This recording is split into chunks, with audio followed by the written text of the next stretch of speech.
आज का एक इंपॉर्टेंट टॉपिक है जो कि हार्ट डिजीज है। एक इंपॉर्टेंट टॉपिक है हार्ट अटैक। कि मान लो किसी को हार्ट अटैक आ ही गया, आपके सामने पेशेंट है, तो अब क्या करना है, व्हाट नेक्स्ट थिंग, ताकि वो अभी रिवाइव हो जाए। अभी आपके पास सिर्फ कुछ सेकंड होते हैं, हाउ टू रिवाइव इट। तो ये बहुत ही इंपॉर्टेंट टॉपिक है। ये अगर नॉलेज थोड़ी सी मिल जाए तो इंसान बच सकता है। वो जान तो बच ही सकती है, उसके पैसे भी सारे बच सकते हैं, राइट। तो वो वाला टॉपिक अभी हम डिस्कस करने जा रहे हैं, heart disease, right, heart attack, वो क्या होता है, कैसे करना है, ऑल दोज थिंग्स जो घर में बैठ के आप अपने किचन को ही अपना हॉस्पिटल बना सकते हैं। Super speciality hospital, right, super speciality kitchen बना सकते हैं, राइट। सो उसके लिए आपको क्या करना है, आपके पास एक सांप सीढ़ी का एक गेम है, दिस यू आर हैविंग, ठीक है, स्क्रीन पे देखिए, घर में जाके उसको रेफर करना है आपको। आपको सिर्फ जीवन में 7 सीढ़ियां चढ़ना है और आपके घर में 7 सांप हैं, उनको उठा के बाहर फेंकना है। अगर आपने ये कर दिया तो हार्ट डिजीज क्या, वो डायबिटीज क्या, वो हाइपरटेंशन क्या, वो ट्यूमर क्या, वो सिस्ट क्या, वो स्टोन क्या, राइट, वो high cholesterol, these will vanish automatically. Only thing is 7 snake आपके घर में छुपे हुए हैं, किचन में छुपे हैं, उसको उठा के बाहर फेंक दिया और 7 सीढ़ियां चढ़ ली, बस, राइट। तो ये आपका पूरा कंक्लूजन है। सो इनमें समझते हैं। सो सबसे बड़ा जो स्नेक है वो कौन सा स्नेक है, ब्लू। जितना ज्यादा बड़ा स्नेक उतना खतरनाक स्नेक, राइट। जितना बड़ा सीढ़ी, बड़ी सीढ़ी, उतना ज्यादा फायदेमंद सीढ़ी। तो 7 सीढ़ी बनाई मैंने और 7 सांप बनाए हैं, उनका साइज को देख के भी आपको अंदाजा लगेगा, जिस कलर का सीढ़ी और जिस कलर का सांप, तो वो सांप उस कलर का वो वाली बीमारी करता है, और वो सीढ़ी चढ़ेंगे तो वो बीमारी खत्म हो जाएगी। तो कलर का इंपॉर्टेंस पता चल गया, राइट। तो इस एक शीट के अंदर आपके जितने भी लाइफस्टाइल डिजीज है सारे ही कवर हो जाते हैं, राइट, ताकि आप उसको समझ पाएं, उसको याद रख पाएं, उसको घर पे जाके इंप्लीमेंट कर पाएं, और एक छोटा बच्चा भी घर पे है तो उसको भी सिखा पाएं through this game of snake and ladder, right. So that is the importance of this game. So the most difficult, सबसे बड़ा सांप, सबसे खतरनाक सांप है सांप, कौन सा कलर का है ये, blue. This is the snake of diagnosis. सबसे पहले तो इससे बचना है, हर हाल में इससे बचना है, राइट। ये कारण है सबसे ज्यादा लोगों के डिजीज रहने में, सिक रहने में, that start with diagnosis. Diagnosis करेंगे, राइट, आप हेल्दी से हेल्दी इंसान ले आइए जो आपकी नजर में सबसे हेल्दी है, और उसको फुल बॉडी चेकअप कराइए। मेरा फुल बॉडी चेकअप कराइए फॉर एग्जांपल। लेकिन जब मैं बाहर आऊंगा तो सारी रिपोर्ट देखूंगा तो मैं दुनिया का सबसे ज्यादा सिक मिलूंगा, राइट, रिपोर्ट ऐसा बोलेगी। तो कितना भी हेल्दी हो, डॉक्टर तब तक चेक करते हैं, तब तक टेस्ट करते रहते हैं, तब तक, मतलब जब तक कुछ तो निकले ना कम से कम। और टेस्ट इतने सारे हैं, कुछ ना कुछ करेंगे तो, क्योंकि हम कोई फैक्ट्री के बनाए हुए प्रोडक्ट नहीं है कि बिल्कुल सारे पैरामीटर वैसे ही मिलेंगे जैसे एक्सपेक्टेड है। हर इंसान यूनिक है, राइट। सो हमारे जो पैरामीटर्स हैं वो फैक्ट्री के हिसाब से डिजाइन नहीं है। तो डायग्नोसिस में आपको 1 मिनट में ये सांप को मैं बता देता हूं, खत्म करता हूं, फिर अगले सीढ़ी में जाता हूं।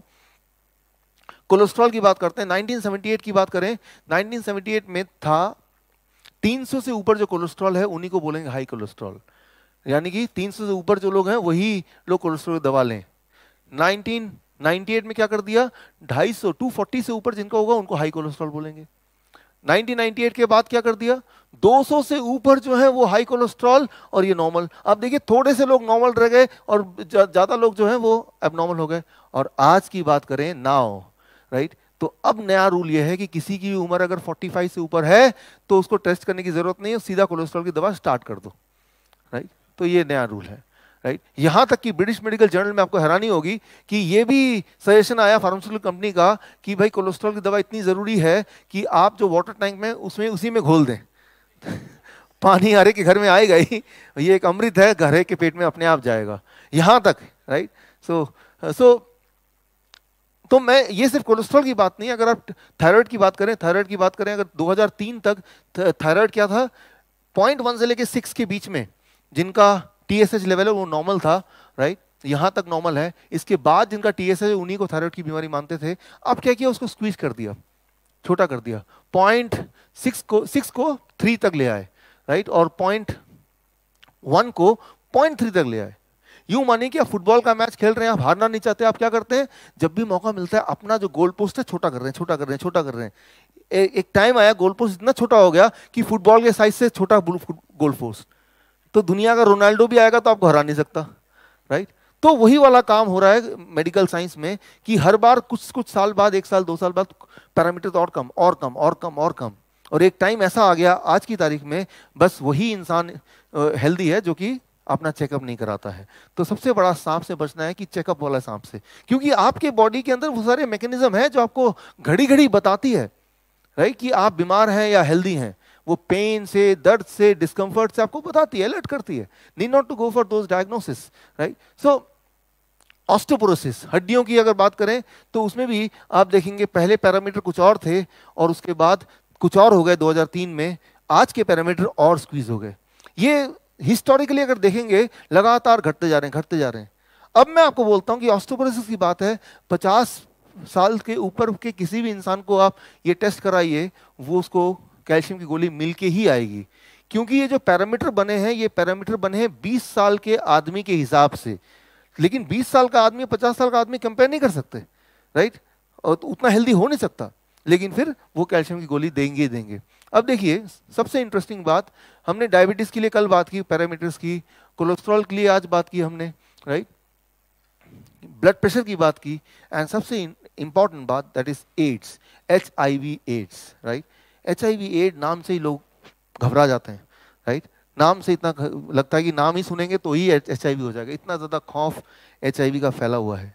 लेकिन इंपॉर्टेंट बात यह है, आपको जान के ताजुब होगा, शॉक्ड होंगे कि HIV एड्स नाम की कोई बीमारी है ही नहीं दुनिया में।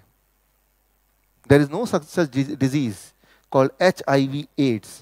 तो मैं आपको आंकड़े देता हूं, 1981 जब से शुरू हुआ है तब ये डिसाइड किया गया था कि 12 ऐसी बीमारियों को चुन लिया गया था कि अगर 12 ऐसी बीमारी जैसे इन्फ्लुएंजा है, किसी भी तरह का फ्लू है, राइट, फीवर है, there certain kind of cancer, right, certain kind of lung infection, कि ये सारी 12 बीमारियां हैं। इस बीमारियों का कोई पेशेंट आता है, tuberculosis for example one of them, तो उसको HIV टेस्ट कराओ, और अगर उसको पॉजिटिव आएगा तो हम बोलेंगे ये HIV का पेशेंट है, और नेगेटिव आएगा तो बोलेंगे ये उस बीमारी का पेशेंट है।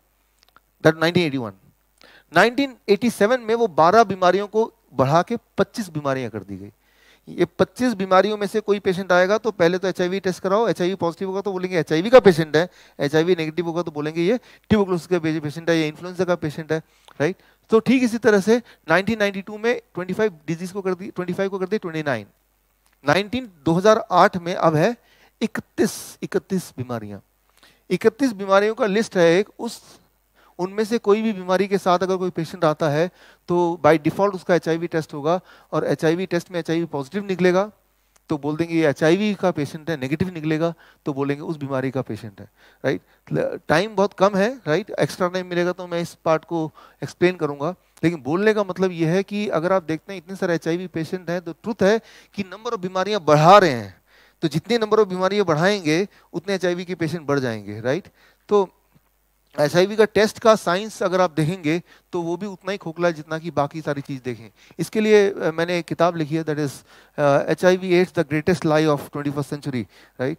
अगर आपको ये किताब पढ़नी है तो आप लिख देंगे किताब ये चाहिए, तो मैं आपको ईमेल करके ई-बुक भेज दूंगा। इंग्लिश में है, हिंदी में आने वाली है, राइट। हिंदी में मेरे ख्याल से within few days, right, by the beginning of next week month Hindi में भी आ जाएगी, तो हिंदी में पढ़ सकते हैं।